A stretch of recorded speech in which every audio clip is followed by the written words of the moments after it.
नमस्ते good evening. अब चाहिँ हाम्रो किराँत याक्थुङ चोलोङ केलाङ समूहद्वारा विधिवत रूपमा हाम्रो मुद्दमिरित अनुसार टिकाको सुरुवात गरिसक्नु भएको छ।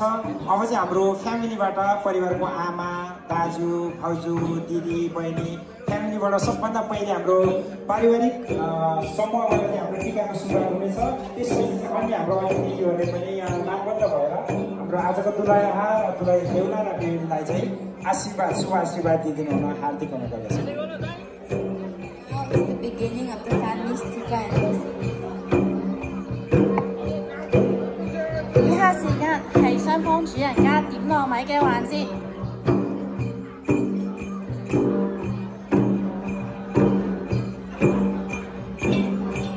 有請我哋嘅奶奶進行點糯米儀式。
हाम्रो परिवारबाट टिका लगाएर शुभ आशीर्वाद दिने कार्य सुरुवात भइसकेको छ र आजको यस कार्यक्रमलाई सफल पार्न आउनुहुने विभिन्न हाम्रो अतिथिज्यूहरू पनि यहाँ लामबद्ध भएर, किनभने आज हाम्रो गेस्ट चाहिँ अलिकति 400 एभोभ भएको भन्ने चाहिँ परिवारबाट जानकारी प्राप्त भएको छ। अहिले धेरै लामो लाइनमा बस्नुपर्ने अवस्था पनि आउन सक्छ।